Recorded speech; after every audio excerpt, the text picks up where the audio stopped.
조선 왕조 실록이 있습니다. 조선 왕조 실록은 조선 태조 이성계 왕부터 마지막 왕 철종까지 25대 왕 472년간에 일어났던 크고 작은 사건들을 순서대로 기록해 놓은 역사 자료입니다. 왕이 무슨 말을 했고 이 해에는 어떤 일들이 일어났으며 또 이 해에는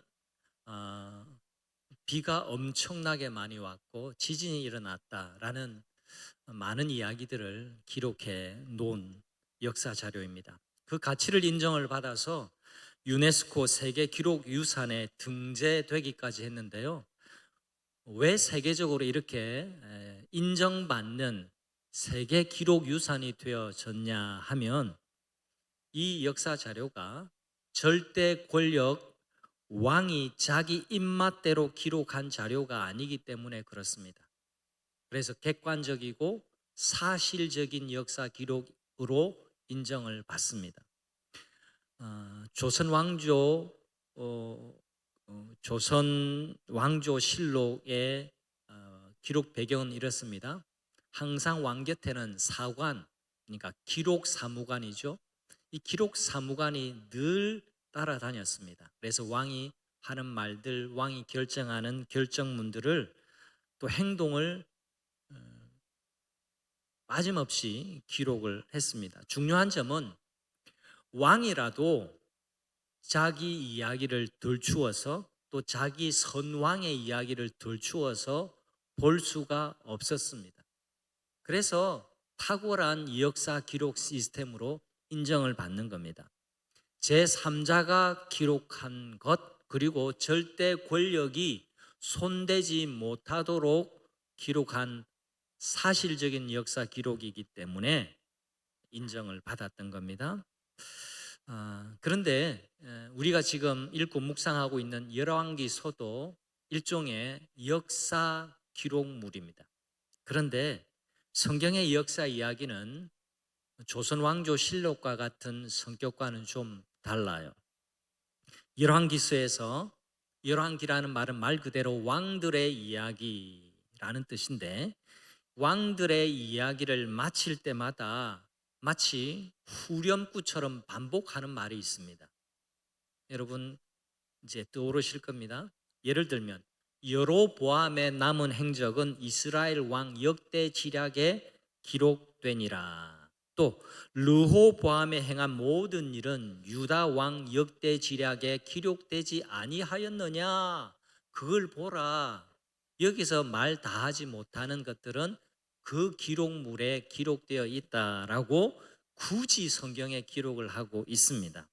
쉽게 말하자면 일반적인 역사는 역대지략, 우리식으로 말하자면 왕조실록을 참고하고 열왕기서에서는 하나님의 메시지에 주목을 하라는 뜻이에요.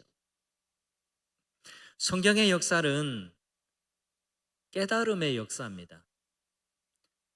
계속 열왕기서를 우리가 읽고 묵상하면서 이 깨달음의 역사라는 관점을 놓치지 말아야 합니다.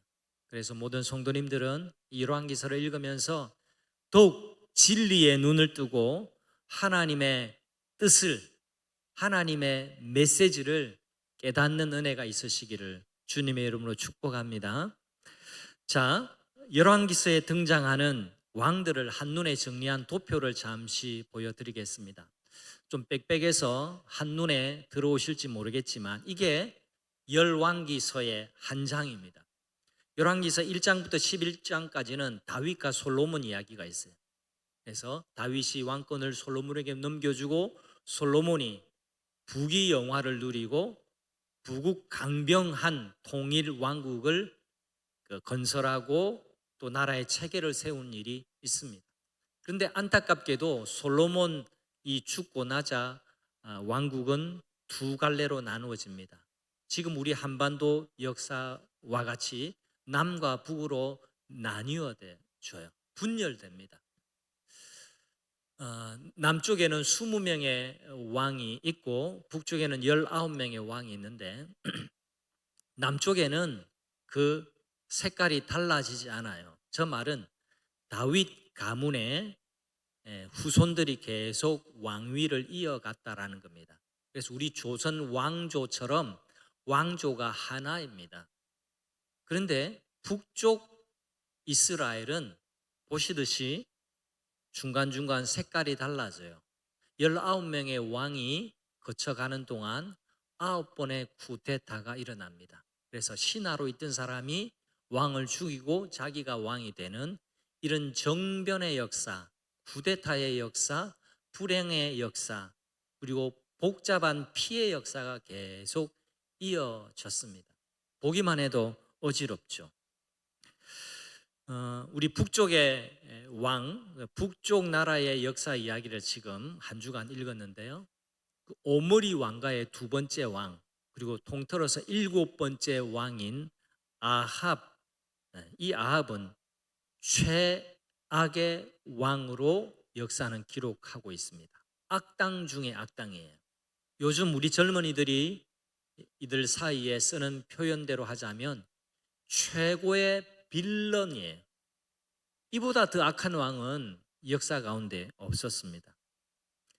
아합이 통치하던 시대는 말 그대로 암흑기였습니다. 중요한 것은 우리는 이 암흑기 속에서도 하나님은 여전히 변함없이 역사하고 일하신다라는 것을 엘리야의 등장으로 하나님은 우리에게 말씀해 주고 있습니다. 성도 여러분, 지금 개인적으로 흑역사 가운데 또 마치 암흑기와 같은 시기를 지나고 있다라고 내 개인의 역사 가운데 그런 시기다라고 느끼는 분이 계시다면 힘내시고 용기 내시고 다시 하나님의 말씀에 집중하고 하나님의 말씀, 이 말씀을 통해서 주시는 하나님의 메시지에 귀를 기울이시는 여러분들 되시기를 바랍니다. 여러분, 하나님은 여전히 살아 계십니다. 최악의 빌런, 악당 중에 악당 아합이 통치하는 시대에도 하나님은 살아 역사하시고 하나님은 여전히 그 백성들을 인도하고 계시고 하나님은 생명의 역사를 이어가고 계시는 것을 우리에게 들려주고 계십니다. 오늘은 엘리야의 이야기를 통해서 우리에게 주시는 메시지가 무엇인지 함께 생각해 보겠습니다. 자, 다시 아합 왕 이야기로 되돌아가 봅니다. 아합의 역사적인 평가는 이렇습니다. 열왕기상 16장 30절 말씀인데요.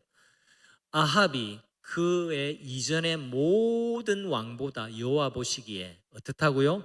악을 더욱 행하여. 악을 더욱 행했다. 선 넘고 그냥 이전의 왕들은 그냥 말도 하지 마세요. 이보다 더 악한 왕이 없어요 라는 그런 기록입니다. 어떤 면에서 이 아합이 악을 더욱 행했냐 하면 시돈의 공주 이세벨을 아내로 맞이 들입니다. 그냥 세컨드 정도가 아니라 정식 왕비로 그렇게 맞아 드려요.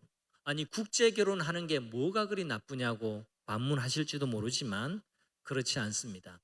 이때 시돈과 두로는 여러분 역사를 배우신 분들은 기억에 페니키아 제국이라고 들어보셨을 거예요. 이 페니키아 제국은 해양 강국이었습니다. 그리고 굉장히 부강한 나라였습니다. 그러니까 이 부자가 좀 돼 보려고 부자 나라하고 이렇게 화친하고 정략적인 결혼을 한 겁니다. 그런데 이 페니키아 이 시돈이 섬기던 이 바알이 이때부터 수입해 들어왔는데요. 그 전에는 뭐 기웃기웃 하다가 이제는 정식 수입되어졌다 이렇게 이해를 하시면 됩니다. 왜? 바알을 섬기던 그 공주가 정식 왕비가 되어졌거든요. 그래서 들어올 때 바알 우상이 들어오게 됩니다. 아합의 아버지 오므리 왕 때는 수도를 천도해가지고 사마리아로 옮겨서 사마리아를 세우게 되는데 이 사마리아에 본격적으로 바알 신전이 건축됩니다. 여러분, 그 이전까지는 베델과 단에 금송아지를 만들어 놓고 이 금송아지가 여호와 하나님입니다. 와서 예배하세요. 이렇게 말했다면 그것도 끔찍한데 이제는 대놓고 여호와 하나님이라는 말은 온데간데 없이 이 바알에게 와서 경배하고 바알이 우리를 부자되게 하고 바알이 우리를 번성하게 해주니까 바알 신전에 오세요라고 하는 겁니다. 하나님을 덜 믿은 게 아니라 하나님이 가장 싫어하시는 우상 숭배를 국가적으로 권장하고 대놓고 했던 때가 바로 아합의 시대였습니다. 그러니까 백성들의 영적인 환경이 얼마나 어둡고 캄캄했을지 한번 생각해 보십시오. 이런 아합에게 하나님의 사람 엘리야 선지자가 찾아갑니다. 목숨 걸고 찾아간 거죠. 1절 말씀 제가 읽어드릴게요. 길르앗에 우거하는 자 중에 디셉 사람 엘리야가 아합에게 말하되 찾아갔다는 말입니다. 내가 섬기는 이스라엘의 하나님 여호와께서 살아계심을 두고 맹세하노니 내 말이 없으면 수년 동안 비도 이슬도 있지 아니할 것이요. 엘리야가 이 말씀을 전할 때 마음이 어땠을까요? 여러분, 엘리야도 그 땅에 살아가고 있는 사람입니다. 같은 땅을 밟고 사는 사람이었습니다. 비도 이슬도 내리지 않으면 땅은 마르고 쩍쩍 갈라져서 농사도 못 지을 수밖에 없습니다. 가축은 마실 물도 없을 텐데 여러분, 가끔 영상에서 물을 먹지 못해서 소들이 또 밀림의 동물들이 쓰러져서 죽어가는 장면들을 여러분 보신 적도 있을 겁니다. 막 그런 일들이 일어날 텐데 백성들은 어떻게 살고 또 하나님의 일을 하는 나는 어떻게 살아야 할까라는 걱정과 염려가 들지 않았을까요? 솔직하게 저라면 이런 생각도 들었을 것 같습니다. 나는 또 어떻게 살지? 비도 오지 않고 이슬조차도 내리지 않을 텐데 나는 어떻게 생명을 연장해 가야 할까? 이런 걱정과 염려가 들었을 것 같습니다. 그 다음에 하나님의 말씀이 엘리야에게 임합니다. 2절과 3절, 4절 말씀인데요. 우리 같이 한번 주의 깊게 한번 읽어보겠습니다. 여호와의 말씀이 엘리야에게 임하여 이르시되 너는 여기서 떠나 동쪽으로 가서 요단 앞 그릿 시냇가에 숨고 그 시냇물을 마시라. 내가 까마귀들에게 명령하여 거기서 너를 먹이게 하리라. 그가 여호와의 말씀과 같이 했다. 이어집니다. 엘리야에게 주신 말씀의 핵심은요, 자 1절은 엘리야가 목숨 걸고 호기롭게 왕 앞에 가서 외쳤습니다. 내가 다시 말하지 않으면 더 이상 이스라엘 땅에 비도 이슬도 내리지 않을 거요. 이 말은 회개하라는 겁니다. 하나님을 멀리 떠난 자리에서 돌아오라는 겁니다. 바알이 이 땅에 비를 내리는 게 아니라는 겁니다. 하나님이 생명을 주신다라는 것을 선포한 거예요. 그런데 말입니다. 그 다음 하나님께서 주신 말씀은, 이 핵심은 엘리야야, 이제 너는 요단 동편 그릿 시냇가 그곳으로 가서 숨으라. 그런데 이게 그리 간단한 얘기가 아닙니다. 엘리야 같이 왕 앞에서도 목숨 걸고 할 말하는 성격의 사람은요, 죽기보다 싫은 게 숨어 들어가는 겁니다. 끊고 맺는 것이 분명하고 물불 안 가리는 성격이니까 왕 앞에서도 그러니까 거침없이 말하죠. 그런데 하나님이 그 다음 말씀에 너 그릿 시냇가에 숨어 들어가고 거기로 몸을 피시네 그러시는 겁니다. 그 다음 5절 말씀이 굉장히 중요합니다. 이 5절 말씀이 이 말씀이 계속 반복이 되는 거예요. 자, 5절 말씀 같이 읽겠습니다. 그가 여호와의 말씀과 같이 하여 가서 요단 앞 그리 시냇가에 머물매. 여호와의 말씀과 같이 했다. 순종했다라는 겁니다. 하나님이 숨으라고 하실 때 순종했습니다. 순종하니까 하나님의 말씀처럼 하나님의 말씀대로 그 다음 일들이 펼쳐지는 겁니다. 아무도 없고 아무것도 없는 그리 시냇가에서 지내는 엘리야에게 하나님은 매일같이 아침 저녁으로 까마귀의 입에 빵과 고기를 물려주셔서 하나님이 이 까마귀를 날려보내시는 거예요. 엘리야는 아침과 저녁으로 무엇을 바라보았을까요? 하늘을 바라봤을 겁니다. 하늘에서 날아오른 까마귀를 보면서 그는 계속해서 떡과 고기를 까마귀를 통해서 공급받는 겁니다. 그럴 때마다 하늘을 바라보면서 내가 산을 향하여 눈을 들리라. 나의 도움이 어디서 올꼬?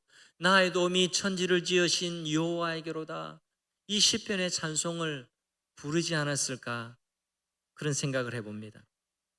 성도 여러분, 하나님은 순종하고 하나님의 말씀대로 따르며 사명을 다하는 사람은 반드시 도우시고 책임져 주십니다.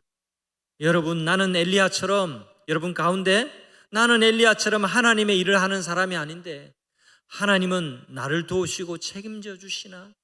이게 설교를 듣는 성도들 마음 가운데 늘 고개를 치켜드는 의문이죠. 나는 엘리야가 아닌데, 나는 성경에 나오는 인물이 아닌데, 지금 내가 살아가고 있는 이 삶의 환경은 성경의 상황하고는 좀 다른데 나도 내 삶에도 이런 일이 일어날 수 있을까? 이게 여러분 가운데 일어나는 질문일 겁니다. 여러분, 다시금 성경을 보십시오. 역사의 암흑기에 하나님이 엘리야만 도와주셨을까요? 아닙니다. 엘리야가 하나님의 일을 하는 사명자의 대표라고 한다면 하나님은 하나님을 경외하는 사람들을 꼭 같이 돌보시고 책임져 주십니다. 바로 사르밧 과부의 이야기가 그 샘플이에요. 하나님이 주의 종이라고 불리는 특별한 사람만 돌보시고 도우시고 책임져 주시는 것이 아니라 하나님을 경외하는 모든 백성들을 도우시고 책임져 주신다는 이야기가, 그게 바로 사르밧 과부의 이야기입니다. 그리 시냇가에 물이 마르기 시작합니다. 그도 그럴 수밖에 없는 게 큰 강줄기가 아니었거든요. 작은 실개천이었습니다. 하나님의 말씀대로 비도 내리지 않고 이슬조차도 내리지 않으니까 이스라엘 땅은 점점점 바싹 마르고 갈라지기 시작했습니다. 드디어 얼마 지나지 않아서 그리 시냇가도 물이 말라 버렸습니다. 그러니까 하나님은 엘리야에게 또 다른 말씀을 하셔요. 그리고 여기서도 엘리야의 순종하는 모습이 돋보입니다. 8절, 오늘 봉독한 말씀 첫 구절 8절부터 우리 함께 보겠습니다. 여호와의 말씀이 엘리야에게 임하여 이르시되 너는 일어나 시돈에 속한 사르밧으로 가서 거기 머물라. 내가 그곳 과부에게 명령하여 내게 음식을 주게 하였느니라. 그가 일어나 엘리야에게 너 이제 일어나라 말씀하십니다. 그러니까 그 말씀 그대로 엘리야가 일어났습니다. 엘리야의 계획대로 움직이지 않습니다. 하나님의 말씀대로 엘리야가 일어나라 하면 일어나고 가라고 하면 가고, 그게 지금 엘리야의 이야기의 가장 중요한 부분입니다. 잠시 지도를 살펴보겠습니다. 엘리야가 사마리아에 있는 아합에 가서 예언을 했습니다. 하나님께서 내가 다시 말하기 전까지 비도 이슬조차도 내리지 않게 하셨다. 이 말씀을 전하고 동쪽에 있는 요단강편 그리 시냇가로 숨었습니다. 그리고 그리 시냇가도 마르자 하나님이 또다시 엘리야에게 말씀하시는지 너는 일어나라. 그리고 시돈에 있는 사르밧 과부에게로 가라.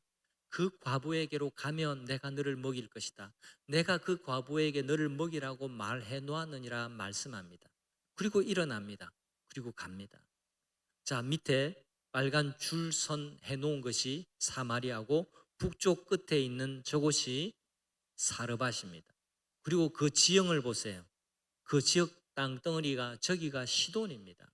가까운 거리가 아닐 뿐더러 더 중요한 것은, 거리가 멀다라는 것보다 더 중요한 것은 저곳이 바로 악한 왕비 이세벨의 고향이에요.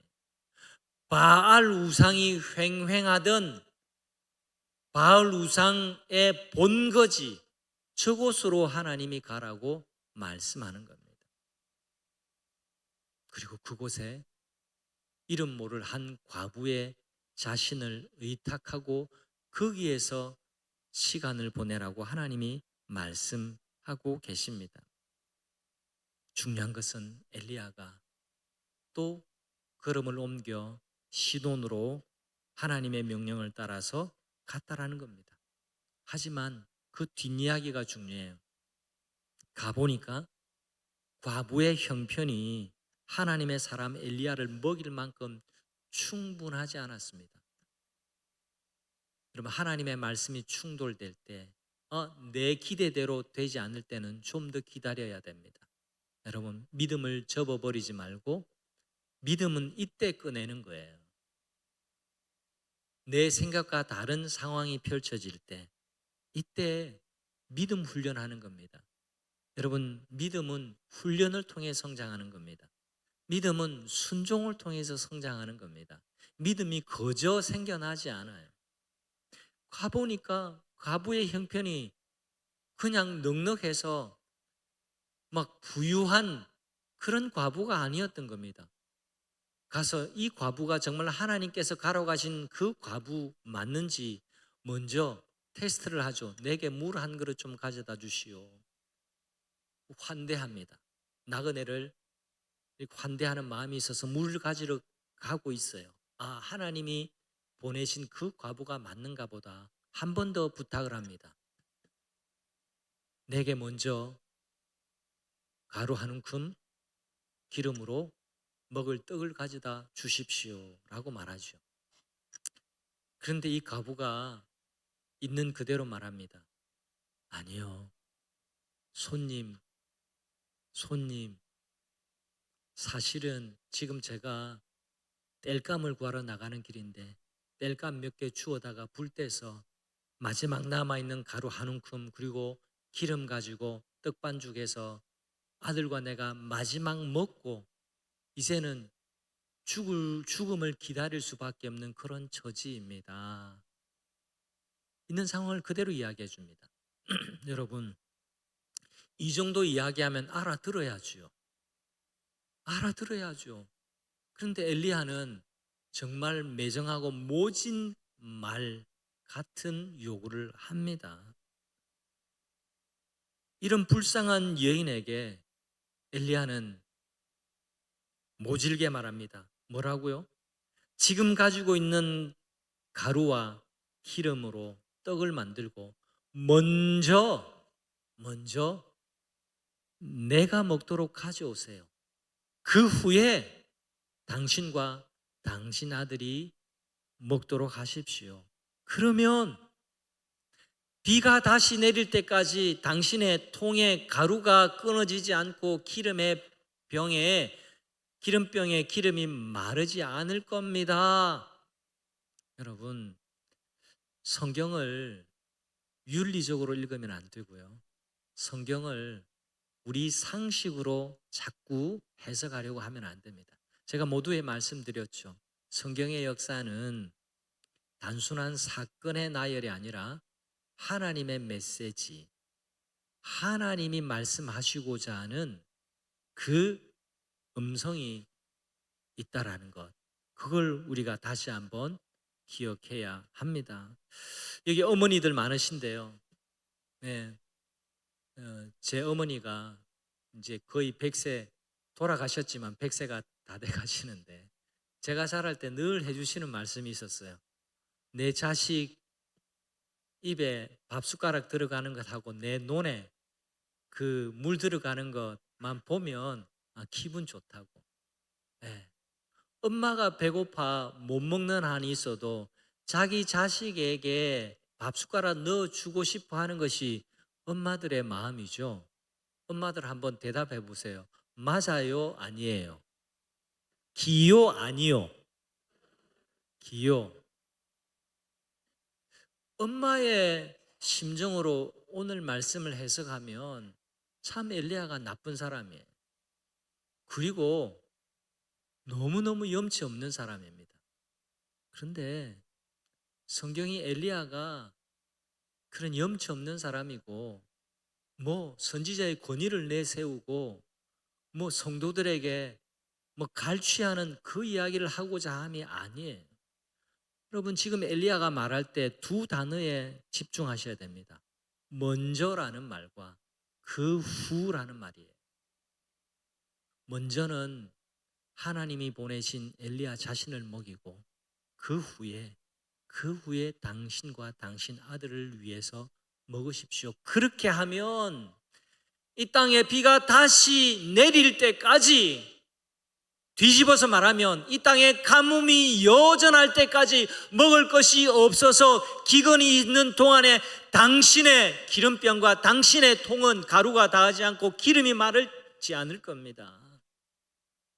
여러분, 하나님의 기적, 하나님의 도우심은 이런 방식으로 온다라는 사실을 여러분 기억하십시오. 하나님이 순종하는 엘리야와 순종하는 사르밧 과부를 도우시고 책임져 주실 것이라는 겁니다.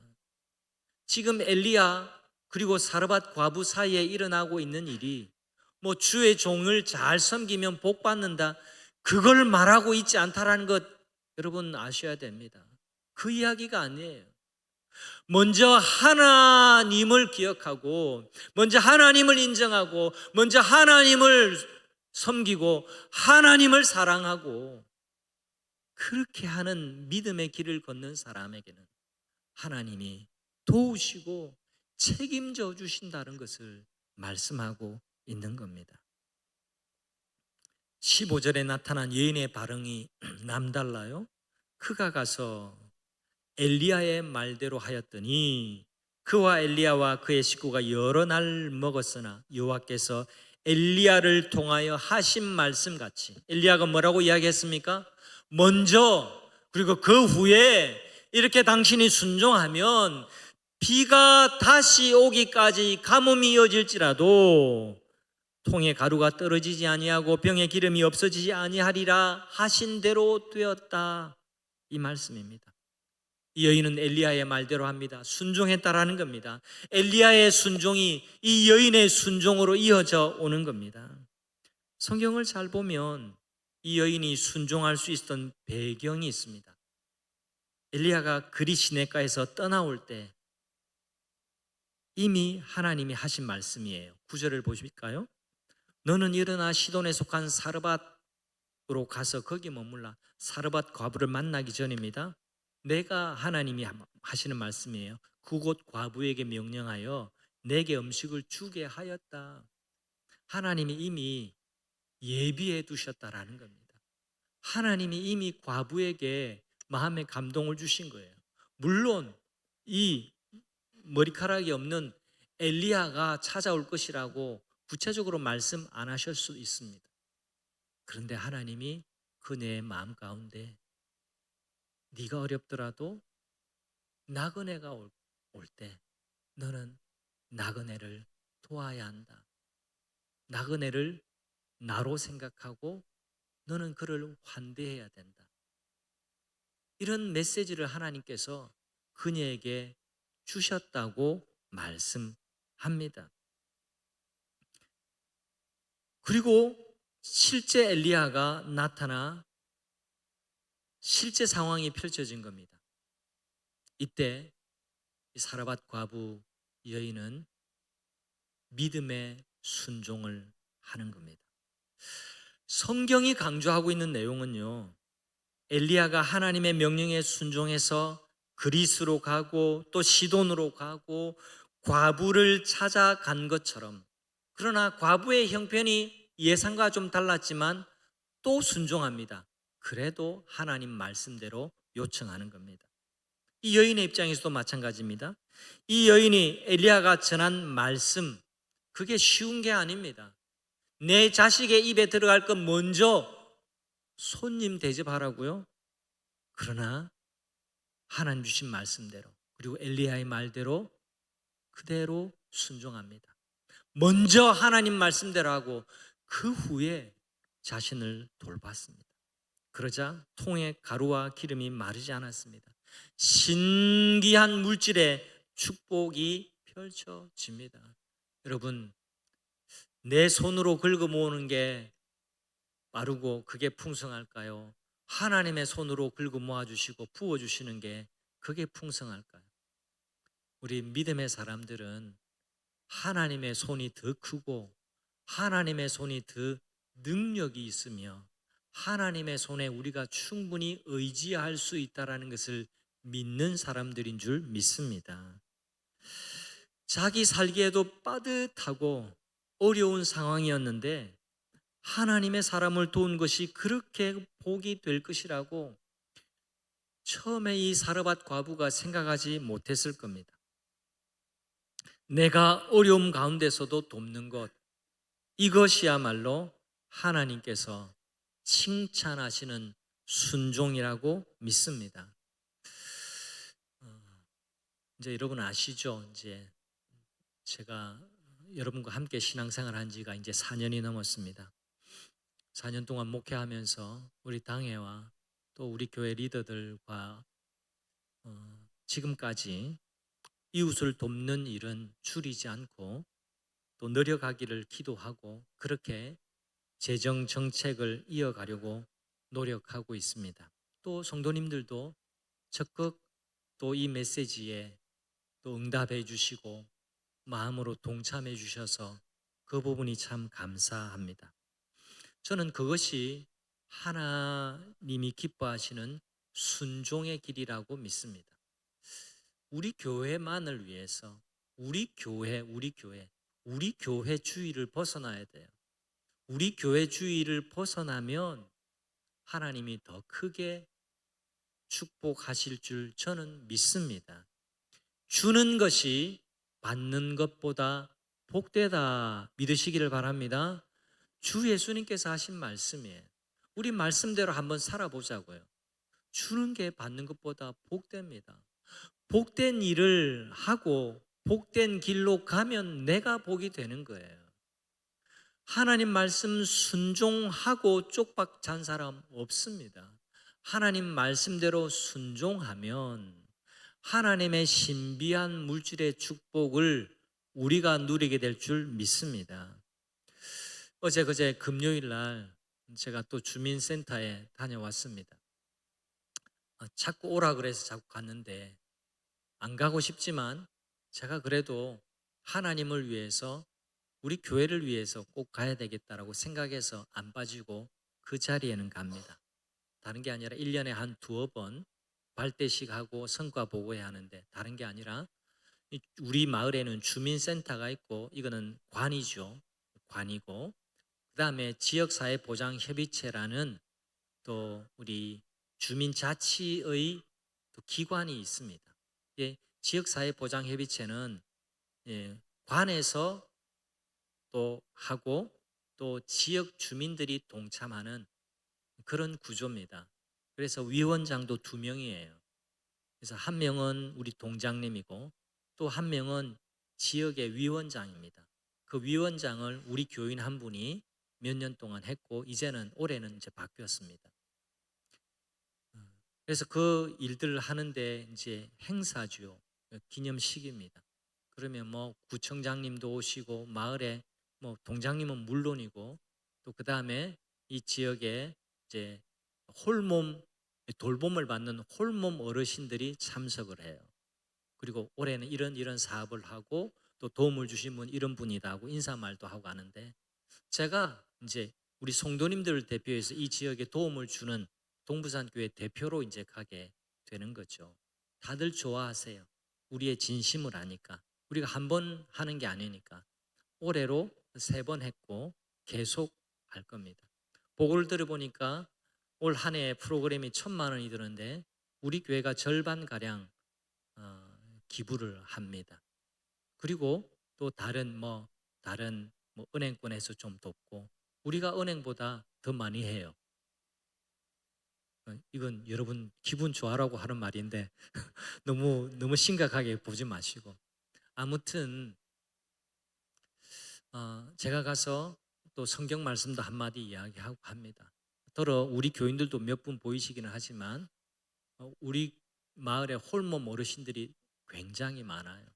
다 못하고 거기서도 경쟁률이 있답니다. 뭐 7대1이라든가 8대1이라든가 다 거기 다 못하세요. 우리 교회도 우리 지역의 홀몸 어르신들 다 돕지 못합니다. 어려운 분들 다 돕지 못합니다. 하지만 우리가 할 수 있는 만큼 하는 거예요. 우리 마을에 독거 어르신들 이분들을 위한 섬김을 우리가 마을에 또 자치위원들과 함께 하고 있는 겁니다. 오늘 광고도 나갔지만 7월 4일에 하려고 했던 것을 한 주 더 남겨서 6월 27일에 냉수 한 그릇 건강한 여름나기 식사를 대접하려고 합니다. 우리 권사회에서 올해는 삼계탕을 좀 해보고 싶습니다 해서 그러라고 했습니다. 여러분 우리가 이 마을 분들 다 먹이지 못하지만 우리가 상징적인 거예요. 우리 홀몸 어르신들을 우리가 돌본다. 그리고 이 지역을 위해서 애쓰는 분들 식사 한 끼 대접한다. 그게 취지입니다. 올해로 3번째인데요. 그래서 냉수 한 그릇이에요. 6월에는 주일이 5번 있습니다. 5번 있는 주일에는 냉수 한 그릇을 꼭 해 주십사 제가 광고를 하는데 냉수 한 그릇의 의미는 많이 하는 데 의미가 있지 않습니다.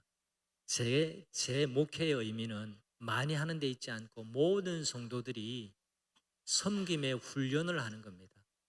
이 자리에 좀 어려우신 분들도 우리 그 길미 칼국수 그다음에 무슨 칼국수죠? 인화 칼국수 저도 가끔 갑니다. 그 칼국수 한 그릇 대접할 정도는 되시잖아요. 그래서 우리가 국수 한 그릇이라도 한번 대접해 보자라는 겁니다. 뭐 엄청나게 몇 천만 원 헌금하는 사람 기대하지 않습니다. 국수 한 그릇이라도 모든 성도님들이 다 동참하기를 바라는 것이 그래서 우리 마음이 하나님 마음과 같이 이 지역으로 흘러가기를 소원하는 겁니다. 여러분 이것도 훈련이에요. 순종하는 훈련이에요. 예, 냉수 한 그릇 순종하면 그 복이 우리 교회에 또 여러분들에게 그대로 돌아갈 줄 믿습니다. 내 가루도 내 기름도 지금 말라가고 있어요. 속으로 그럴지라도 먼저 하나님을 위해서 한번 드려보세요. 먼저 작은 소자를 위해서 한번 드려보세요. 그 후에 하나님이 기름병에 기름이 마르지 않고 가루가 닿지 않게 하시는 신비로운 축복을 여러분들에게 주시기를 기도하고 그렇게 하실 줄 믿습니다. 다시 말씀드리지만 믿음은 훈련입니다. 듣고만 돌아가고 고개만 끄덕이는 것으로 우리 믿음이 결코 성장하지 않습니다.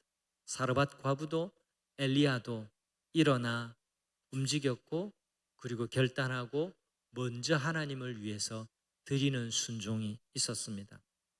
제가 이런 말씀을 준비하면서 마음 한켠에는 저도 부담이 있습니다. 목사인데 헌금 이야기하는 게 얼마나 부담되는지 아세요? 성도들이 혹시나 오해할까 싶어서. 그러나 냉수 한 그릇 헌금은 하나도 우리 교회의 재정으로 남지 않습니다. 그대로 다 외부로 나아갑니다. 그래서 오해하지 마시기를 바라고 그럼에도 불구하고 제게는 부담이 있습니다. 우리나라 경제 상황이 좀 많이 어렵지요. 사업하시는 분들 이야기 들어보면 정말 쉽지 않으시대요. 쉽지 않은 것, 경제 지표를 통해서 뉴스를 통해서 저도 듣고 삽니다. 저도 생활일인데 왜 그걸 모르겠습니까? 그러나 성도 여러분, 아무리 힘들고 어려워도 여러분 개인과 가정의 물질이 마르고 인간관계가 마른다 해도 하나님께서 원하시는 우선순위를 잘 지키고 하나님 뜻에 순종하며 살아가면 하나님은 우리 인생을 도우시고 우리 인생을 보호하시고 우리 인생을 책임져 주신다는 약속이 오늘 말씀 속에 있음을 믿으시기를 바랍니다. 오늘 말씀의 강조점은 잘 대접하면 너도 복 받는다, 그게 아니에요. 주의 종 잘 대접하라, 그게 아닙니다. 오해하시면 안 돼요. 내가 먼저 하나님을 우선순위로 매사에 물질의 영역이든 마음의 영역이든 모든 영역에 하나님을 우선으로 하나님을 첫자리로 모시고 살아갈 때에 하나님이 그 자녀들을 도우시고 책임져 주신다는 겁니다.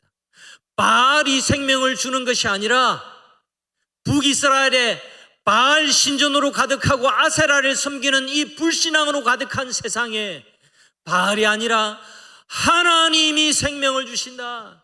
하나님이 가뭄 가운데도, 하나님이 비도 오지 않고 이슬조차 내리지 않는 환경 가운데도 하나님이 먹을 것을 주시고 하나님이 생명을 이어가게 하시고 하나님이 살리신다라는 것을 엘리야를 통해서, 사르밧 과부를 이야기를 통해서 그 백성들에게 선포하고 계시는 겁니다.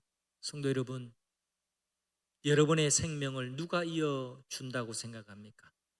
돈이 여러분의 생명을 이어준다라고 생각하십니까? 아닙니다. 하나님이 생명의 주인이심을 믿으시기를 바랍니다.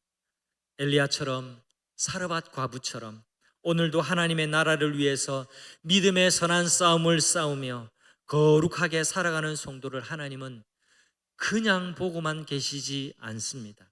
하나님의 말씀에 순종하는 자는 반드시 하나님이 도우시고 책임져 주십니다. 가루와 기름이 마르지 않게 도우시고 책임져 주시는 하나님의 은혜를 이 한 주간 누리며 살아가는 모든 성도님들이 되시기를 우리 주님의 이름으로 축복합니다. 아멘.